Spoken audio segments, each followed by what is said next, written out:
أعوذ بالله من الشيطان الرجيم. بسم الله الرحمن الرحيم.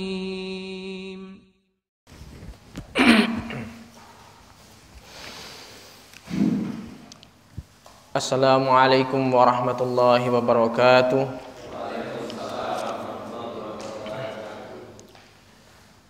Alhamdulillah ala fadlihi wa ihsanih, wa ashkuruhu ala taufiqi wa amtinani, wa ashhadu an la ilaha illallah wa la syarika lahu ta'zima li sya'ni, wa ashhadu anna Muhammadan abduhu wa rasuluhu da'i ila ridwani wa ala alihi wa ashabihi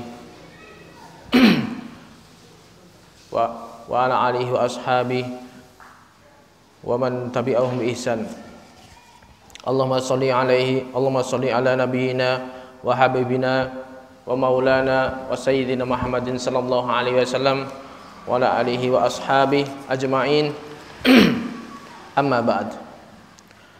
Wa qala Allah ta'ala fi kitabil karim, ya ayyuhalladzina amanu taqullaha haqqa tuqatih wa la tamutunna illa wa antum muslimun. Wa ana astaqal hadithi kitabullah wa khairul hadi Muhammadin sallallahu alaihi wasallam wa syarrul umuri muhdatsatuha wa kullu muhdatsatin bid'ah wa kullu bid'atin dhalalah wa kullu dhalalatin finnar. Ma'asyiral muslimin rahimani wa rahimakumullah, para hadirin semuanya,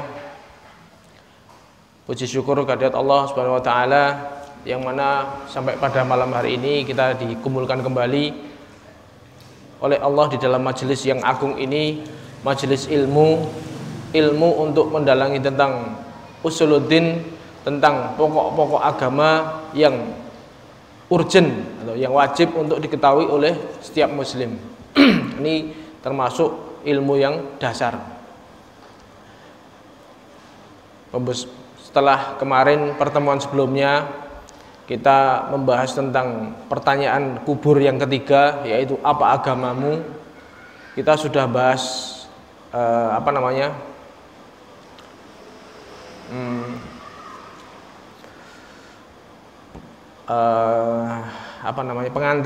pengantar untuk sebelum pembahasan utama tentang perincian agama, yaitu bahwasanya tentang pengertian Islam, tentang bagaimana Islam adalah agama yang para nabi terdahulu. Sekarang kita masuk ke dalam pembahasan apa itu Islam. Tentang agama kita. Tingkatan-tingkatan di dalam Islam. Di dalam hadis Umar bin Khattab radhiyallahu anhu yang diriwayatkan oleh Imam Muslim, datang malaikat Jibril yang menjelma menjadi seorang laki-laki dengan izin Allah, bertanya kepada Rasulullah sallallahu alaihi wasallam tentang beberapa pertanyaan. Jadi suatu saat ketika Nabi dan para sahabatnya sedang berkumpul gitu, tahu-tahu ada seorang laki-laki datang yang di situ itu para sahabat itu nggak kenal. Tapi yang anehnya, biasanya kalau orang yang datang itu tidak dikenal oleh para sahabat, biasanya kalau orang dekat. Tapi ini siapa? Biasanya kalau orang yang datang ke perkumpulan para sahabat itu yang nggak dikenal itu biasanya orang yang datang dari jauh, entah itu dari Badui, dari pedalaman sana, datang tanya tentang agama. Ini enggak. Ini ada orang datang, pakaiannya putih bersih, rambutnya hitam, sama sekali tidak terlihat bekas perjalanan jauh. Tapi mereka nggak kenal, aneh kan. Mereka itu bertanya-tanya, sopo? Orang ini tahu-tahu datang, terus duduk sampingnya Nabi, nanya, ya Muhammad, akhbirni anil Islam. Dan seterusnya itu. Apa itu Islam? Apa itu iman? Apa itu ihsan? Maka Rasulullah SAW menjawab satu persatu dari pertanyaan tersebut. Kemudian, jadi setiap pertanyaan Nabi jawab, Islam adalah begini. Kamu benar. Tambah sahabat tambah bingung, wong iki karepe piye? Dia datang nggak sopan, langsung ngomong ya Muhammad, padahal biasanya yang ngomong seperti itu kan orang-orang Arab Badui gitu. Orang-orang pedalaman. Ini enggak. Orangnya cakep, sama sekali tidak terlihat dari perjalanan jauh. Terus nanya, Islam itu apa? Dijawab, oh kamu benar. Dia nanya sendiri terus dibenarkan. Ini siapa orang ini? Para sahabat bertanya-tanya. Setelah menjawab satu persatu, kemudian di akhir hadis Rasulullah SAW berkata, fa innahu Jibril atakum yu'allimukum dinakum. Sungguhnya dia yang barusan tanya tadi adalah Jibril. Setelah orang itu pergi, sahabat Nabi nanya, siapa tadi kira-kira? Dia adalah Jibril yang datang kepada kalian, mengajarkan kepada kalian agama kalian. Jadi pengertian pondasi ilmu yang paling pokok itu sampai malaikat Jibril sendiri yang datang ikut menjelaskan kepada para sahabatnya. Jadi melalui pertanyaan Jibril itu akhirnya Nabi menjelaskan tentang pengertian-pengertian agama ini. Ini yang diriwayatkan oleh hadis pertama yang diriwayatkan oleh Imam Muslim di dalam Sahihnya. Di dalam hadis ini disebutkan 3 tingkatan di dalam agama, yaitu Islam, iman, dan ihsan. Iman itu lebih tinggi daripada Islam, dan ihsan lebih tinggi daripada iman. Jadi Islam dulu, di atasnya iman, kemudian baru ihsan. Islam itu berkaitan dengan amalan zahir, amalan lahiriah. Sedangkan iman berkaitan dengan amalan batin. Adapun ihsan, maka dia adalah puncak dari amalan zahir dan amalan batin. Puncaknya adalah ihsan. Jadi orang yang sampai derajat ihsan berarti dia telah mencapai derajat yang paling tinggi di dalam Islam dan juga iman. Jadi setiap orang yang beriman dia adalah orang Islam, tapi tidak semua orang yang Islam dia iman.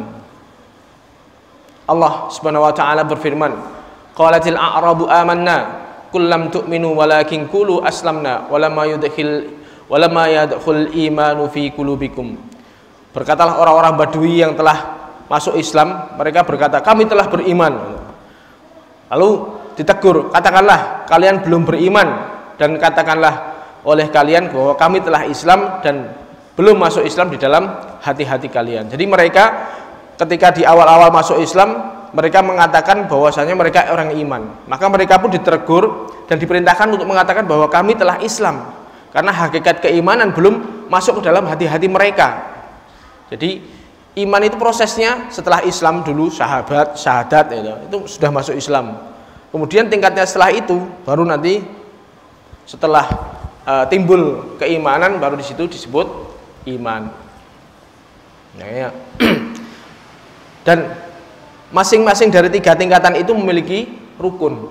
Ada rukunnya masing-masing. Adapun yang dimaksud rukun adalah bagian yang terpenting atau terkuat dari sesuatu. Jadi rukun itu sesuatu yang paling penting di dalam sesuatu itu. Kalau bangunan itu ya harus sesuatu yang harus ada. Kalau nggak ada itu roboh. Jadi seperti halnya tiang itu. Kemudian kita masuk ke pembahasan tentang apa itu Islam, iman, dan juga ihsan. Rukun-rukunnya yang kita bahas adalah rukun Islam. Syariat Islam yang dibawa oleh Rasulullah SAW terdiri dari amalan yang zahir dan juga amalan yang batin. Amalan yang zahir itu lahiriah ya. Amalan zahir atau lahiriah yang paling penting adalah rukun Islam yang jumlahnya ada 5, yang tercantum dalam sabda Nabi SAW. Itu kan ketika Nabi ditanya oleh malaikat Jibril tadi, ya Muhammad, akhbirni anil Islam. Wahai Muhammad, kabarkanlah kepadaku tentang apa itu Islam. Lalu Nabi menjawab dengan hadis ini, al-Islam an tasyhada an la ilaha illallah wa anna Muhammadar Rasulullah wa tuqimas shalah wa tu'tiyaz zakah wa tasuma Ramadan wa tahujjal baita in istata'a ilaihi sabila.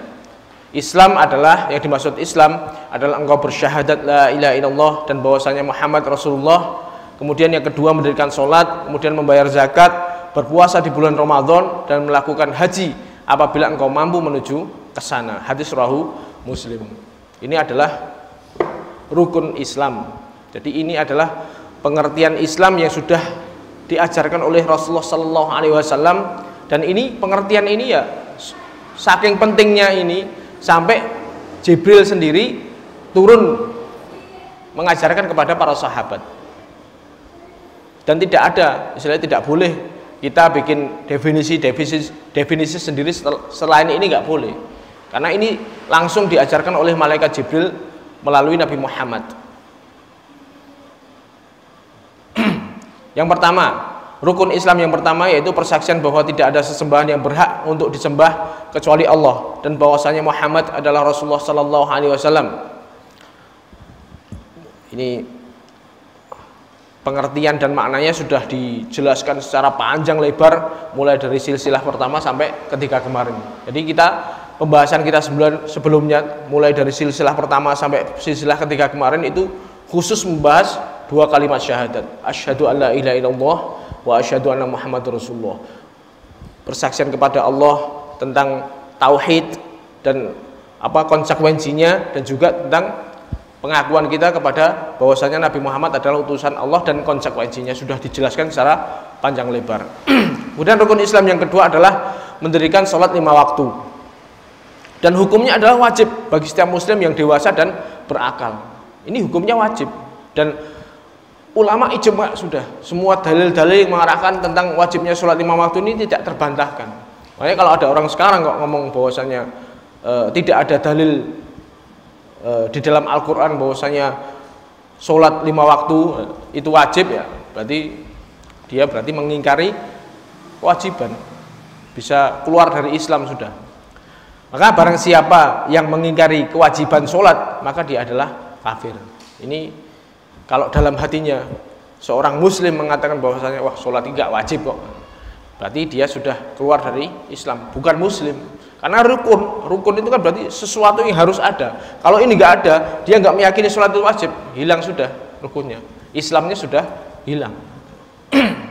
Tapi barang siapa yang meninggalkannya karena malas, padahal mengakui kewajiban tersebut, maka dia berada dalam bahaya yang besar. Karena para ulama berselisih tentang kekafiran orang tersebut. Nah, ini pembahasan ini yang kedua ini. Ada sebagian yang tidak berani mengkafirkan orang yang nggak sholat, karena sebenarnya dalam hatinya dia meyakini bahwasanya sholat ini wajib, tapi dia terkalahkan oleh hawa nafsunya sehingga meninggalkan sholat. Orang yang seperti ini hukumnya kafir atau enggak? Para ulama berselisih. Ada sebagian yang dia tetap muslim tapi fasik. Ada yang udah kafir karena ada hadis mengatakan bahwasanya pembeda antara orang iman dan orang kafir adalah sholat. Berarti disinilah pentingnya, karena rukun Islam ini sesuatu yang harus ada. Seorang muslim yang nggak sholat itu ya bagaimana? Berarti dia tidak punya bagian terpenting di dalam Islam. Berarti sebagian mengatakan bahwa dia sudah bukan muslim lagi. Apalagi orang yang mengatakan mengingkari kewajiban sholat, jelas dia bukan muslim. Adapun sholat ini pembahasannya secara rinci, ya kita akan masuk ke dalam pembahasan tentang fikih, tentang bagaimana sholat, tentang toharoh, tentang bagaimana tata cara sholat mulai dari takbiratul ihram sampai salam. Itu nanti pembahasan panjangnya ada di kitab-kitab fikih gitu. Atau mungkin ya di hadis-hadis seperti Bukhari, Muslim, Nasai, Tirmidzi, Abu Daud, semuanya membahas tentang itu. Tapi pembahasan kita adalah pembahasan global bahwasanya ini adalah rukun yang harus ditegakkan oleh setiap muslim.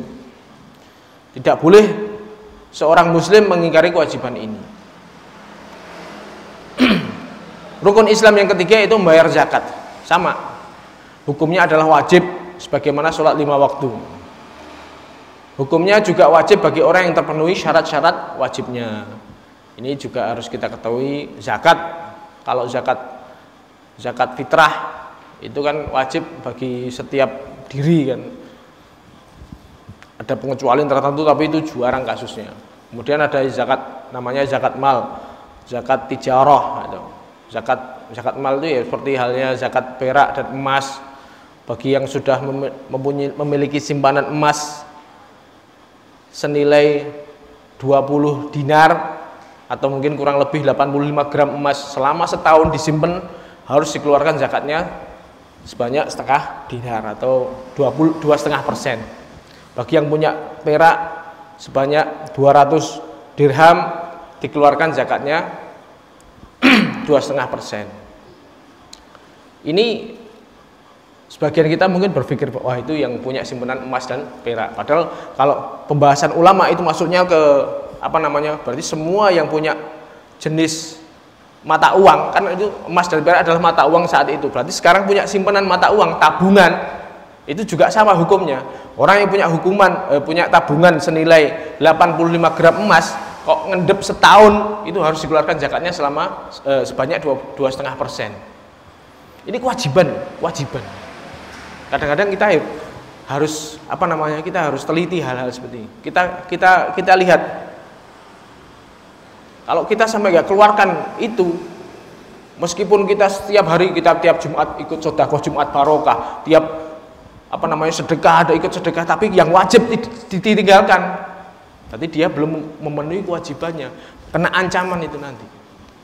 Yauma yuhma 'alaiha fi nari jahannam fatuqwa biha jibahuhum wa junubuhum wa duhuruhum, gitu. Dipanaskan itu hartanya itu dengan lempengan, dicoskan di neraka nanti, masya Allah. Itu makanya kita harus hati-hati. Kita hisap harta kita. Kita punya nggak tabungan senilai itu yang ngendep. Kalau dikurskan sekarang, kalau emas sekarang hari ini sekitar 850.000, berarti kalau 85 gram itu sekitar berapa?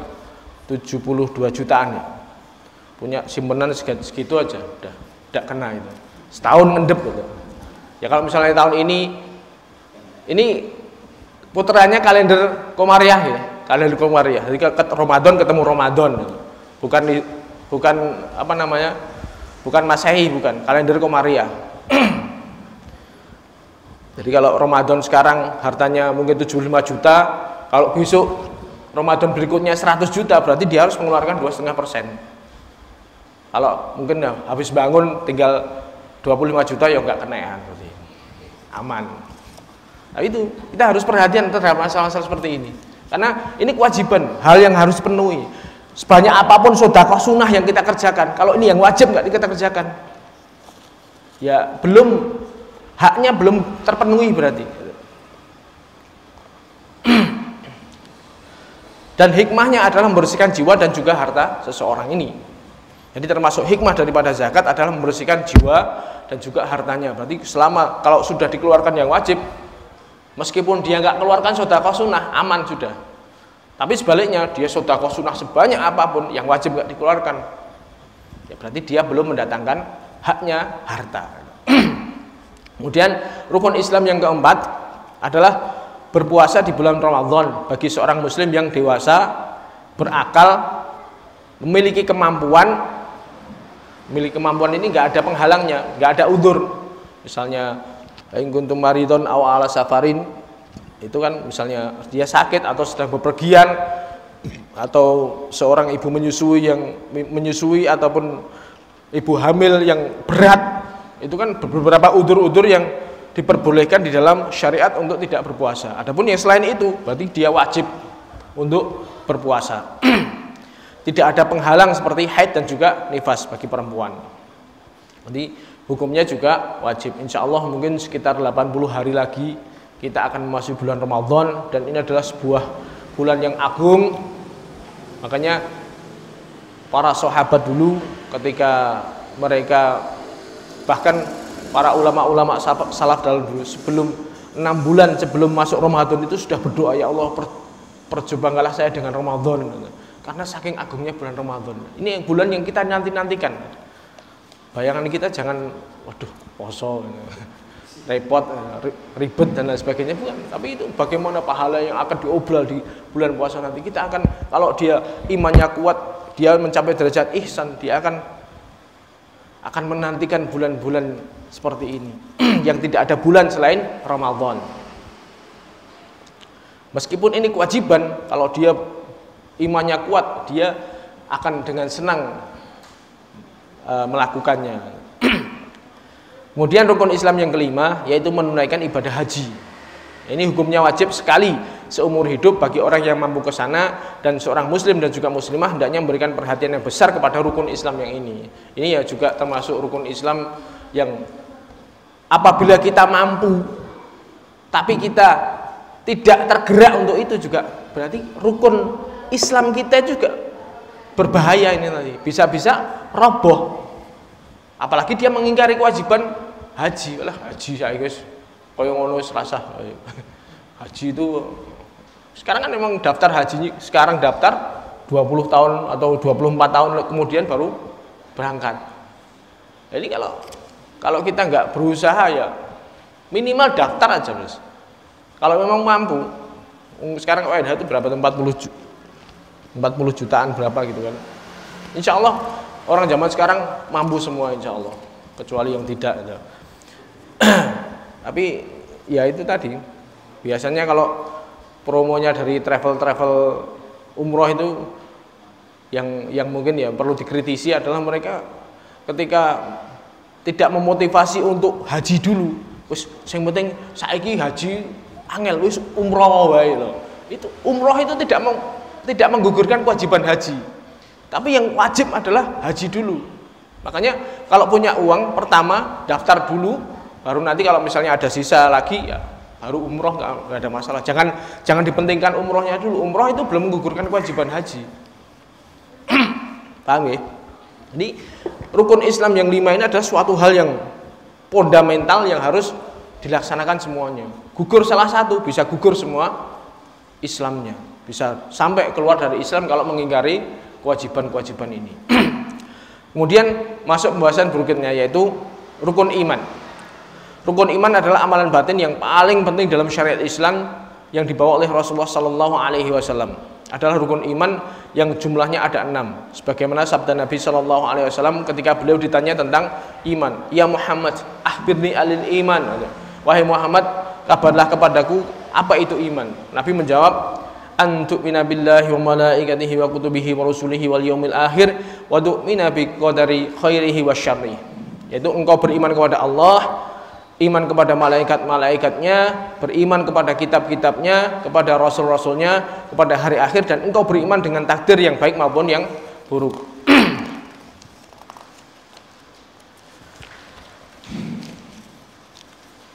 Berarti ada 6 tadi. Rukun iman yang pertama yaitu beriman kepada Allah, yang sudah kita bahas secara pandang lebar di dalam silsilah ilmiah yang pertama dan kedua tentang tauhid dan mengenal Allah. Ini pembahasan tentang beriman kepada Allah di situ sudah mencakup semuanya. Meskipun pembahasannya singkat tapi sudah menyeluruh. Kita dengan pelajari lagi. Adapun rukun iman yang kedua yaitu beriman kepada malaikat adalah beriman dengan keberadaannya, beriman dengan nama-nama dan nama-nama sebagian mereka, beriman dengan sifat-sifat malaikat, dan beriman dengan tugas-tugas mereka yang tersebut dalam Al-Quran dan juga hadis yang sahih. Jadi malaikat ini kalau bagi manusia adalah ghaib yang tidak bisa dirasakan, beda dengan jin. Manusia sebagian bisa merasakan keberadaannya jin meskipun sama-sama ghaibnya. Malaikat dan jin itu ghaib. Tapi kalau jin itu kadang-kadang manusia itu bisa merasakan keberadaannya di sekitarnya gitu kan. Tapi kalau malaikat sama sekali dia gaib. Jadi ada beberapa orang yang karena kalau tidak dilandasi dengan iman yang kuat, tidak dilandasi dengan ilmu, dia akan nggak percaya dengan adanya malaikat. Tugas kita sebagai seorang muslim yang tingkat keimanan, istilah muslim level yang kedua adalah dia harus beriman dengan hal-hal yang gaib yang Allah kabarkan melalui Al-Quran dan As-Sunnah. Malaikat, tugas-tugasnya, fisik-fisik mereka, nama-nama mereka kita imani. Padahal yaitu gaib sama sekali. Insya Allah pembahasan tentang malaikat, beriman kepada malaikat ini secara lebih terperinci akan kita bahas di dalam silsilah ke-6 nanti. Ini kan silsilah baru silsilah ke-4 ya. Nanti silsilah ke-6 ini nanti kita membahas tentang beriman kepada malaikat. Kemudian yang ketiga, rukun iman yang ketiga. Jadi beriman kepada kitab-kitab Allah adalah beriman bahwasanya kitab-kitab tersebut berasal dari Allah Subhanahu wa taala, berisi petunjuk bagi manusia. Kitab-kitab mulai dari kitab pertama, kitab yang awal sampai dengan akhir Al-Qur'an itu semuanya adalah petunjuk. Beriman dengan sebagian nama-nama di kitab-kitab yang sudah Allah turunkan seperti Suhuf Ibrahim, Suhuf Musa itu, Zabur, Taurat, Injil dan juga Al-Qur'an. Itu yang dikabarkan oleh Allah melalui Al-Quran. Kita imani seperti itu. Jadi, dan itu nanti pembahasan yang lebih terperinci lagi akan kita bahas di dalam silsilah ke-7. Jadi setelah beriman kepada malaikat, kita bahas tentang kitab, beriman kepada kitab Allah. Kemudian rukun iman yang keempat adalah beriman kepada para rasul, yaitu beriman bahwa kerasulan adalah pilihan Allah, adalah pilihan semata dari Allah. Karena di sini ada sebagian orang yang firqah sesat yang ketika sudah masuk filsafat di dalam dunia Islam yang sudah saya beritakan sebelumnya, sehingga mereka mengatakan bahwasanya Rasul itu adalah sebuah hal yang bisa diusahakan. Seseorang yang bisa mengusahakan dirinya sampai dekat kepada Allah, sampai itu nanti bisa mencapai derajat kerasulan. Ada yang seperti itu. Tapi kita harus yakin bahwasanya Rasul itu semata-mata pilihan Allah, orang-orang pilihan Allah. Itu haknya Allah, tidak bisa kita mencalonkan diri jadi Rasul, nggak bisa. Atau mengusahakan diri, nggak bisa. Beriman bahwasanya para Rasul adalah sebaik-baiknya manusia. Beriman dengan beberapa kekhususan para Rasul alaihi wassalam. Beriman bahwasanya dakwah mereka satu, yaitu tauhid dan lain-lain, yang mungkin akan kita jelaskan secara terperinci nanti di silsilah ke-8. Kemudian rukun iman yang kelima, yaitu beriman kepada hari akhir, adalah beriman dengan segala hal yang berkaitan dengan hari akhir, seperti fitnah kubur, nikmat dan juga azab kubur, tanda-tanda dekatnya hari kiamat, ditiupnya sangkakala, kebangkitan manusia, sampai masuknya manusia ke dalam surga dan neraka. Itu insya Allah akan kita bahas secara panjang nanti di silsilah yang kelima. Itu nanti ada pembahasannya mungkin lebih daripada 10 pertemuan, karena pembahasannya mulai dari bekal yang akan, kan perjalanan akhirat itu perjalanan yang panjang itu nanti, mulai dari alam kubur, terus kemudian hisab, mizan, sampai nanti surga neraka. Itu kan perjalanan yang panjang, mungkin ya akan lebih dari 10 pertemuan untuk membahas khusus masalah hari akhir ini yang paling panjang. Di antara silsilah-silsilah yang lain, nanti yang paling panjang adalah pembahasan tentang hari kiamat. Kemudian rukun iman yang keenam, yaitu beriman kepada takdir, adalah beriman bahwasanya Allah Subhanahu wa taala itu mengetahui segala sesuatu, menulis segala sesuatu yang terjadi, bahwa segala sesuatu dengan kehendak Allah, dan dialah Allah Subhanahu wa taala yang menciptakan segala sesuatu. Jadi takdir itu nanti kan pembahasannya juga rada rumit ini.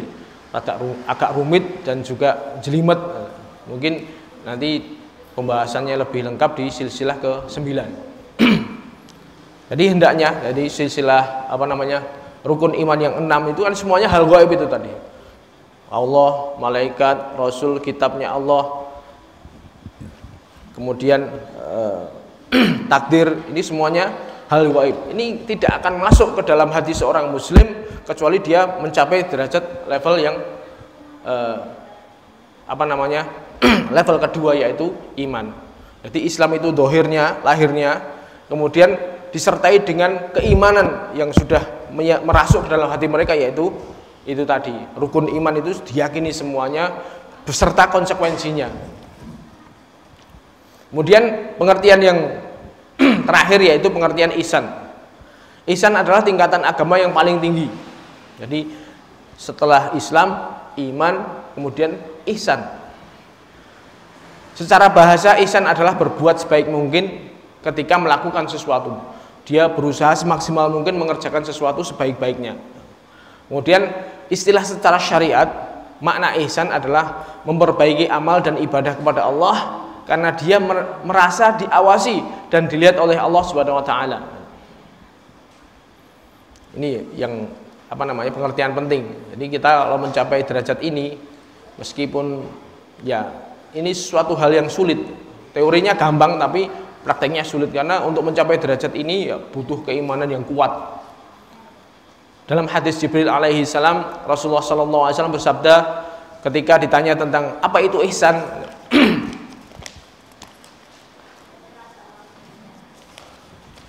beliau menjawab, seakan-akan bisa menghadirkan Allah di depan kita.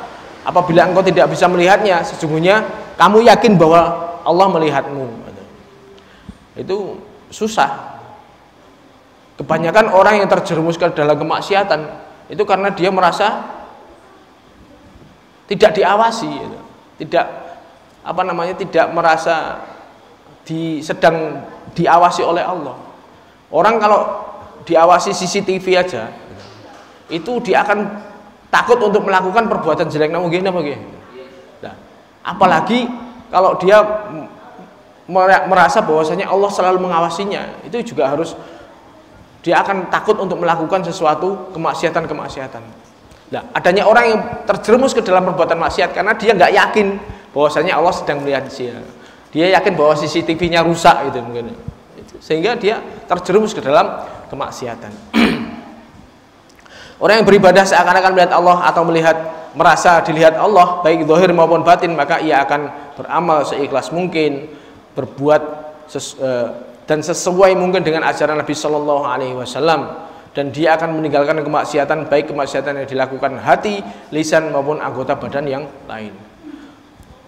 Jadi maksiat itu bisa melalui lisannya, melalui anggota badan, juga hati juga bisa bermaksiat. Allah Subhanahu wa taala berfirman, "Wa ma takunu fi sya'ni wa ma tatlu minhu min Qur'anin wa la ta'maluna min 'amalin illa kunna 'alaikum syuhuda ittufiduna fi wa ma ya'zubu an rabbika min mithqali dzarratin fil ardi wa la fis sama'i wa la asghara min dzalik wa la akbara illa fi kitabim mubin." Tidaklah kamu dalam sebuah keadaan dan tidaklah kamu membaca Al-Qur'an dan tidaklah kalian mengamalkan sebuah amalan kecuali kamu mengetahuinya. Kami mengetahuinya. Jadi kita apapun yang kita kerjakan Allah pasti tahu ketika kalian mengamalkannya, dan tidak ada yang luput dari Rabbmu sesuatu sebesar darah pun di bumi maupun di langit. Tidak ada yang luput dari perhatian Allah, dan tidak ada sesuatu yang lebih kecil daripada itu, dan tidak ada yang lebih besar kecuali ada di dalam kitab yang jelas. Sudah tertulis semuanya, dicatat. Saksinya banyak. Allah melihat bumi yang kita pijak juga menyaksikan, anggota badan kita akan menyaksikan, malaikat di kanan kiri kita yang mencatat itu juga menyaksikan, semuanya akan tercatat. Qul in tufu ma fi sudurikum aw tubduhu ya'lamullah wa ya'lamu ma fis samawati wa ma fil ard wallahu ala kulli syai'in qadir. Seandainya kalian menyembunyikan apa yang ada dalam dada-dada kalian atau kalian menampakkannya, maka Allah mengetahuinya. Jadi terbersih dalam hati kita pun Allah tahu. Dan Allah mengetahui apa yang ada di langit dan apa yang di bumi, dan Allah mampu melakukan segala sesuatu. Jadi meskipun amalan kita menurut orang itu kita beramal soleh, orang ini soleh, orang yang baik, tapi Allah tahu bahwa oh ini orang ini sedang riya, sedang ingin memperlihatkan amalnya kepada orang lain. Allah Maha tahu. Makanya kita harus hati-hati. Semoga Allah Subhanahu wa taala menjadikan kita senantiasa merasa diawasi oleh Allah dan takut kepada Allah dimanapun kita berada. Itulah yang bisa kita sampaikan pada halaqah kali ini, dan sampai bertemu pada halaqah pada silsilah berikutnya. Insya Allah pembahasan tentang 3 pertanyaan kubur selesai, tapi itu nanti selanjutnya kita akan masuk ke dalam pembahasan rukun iman. Adapun kemudian untuk minggu depan insya Allah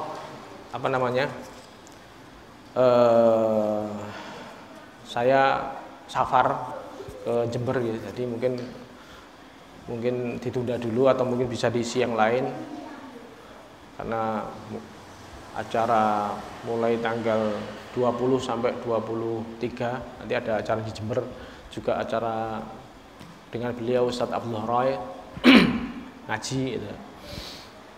Ya mohon doanya, insya Allah itu yang bisa kami sampaikan. Wabillahi taufiq wal hidayah.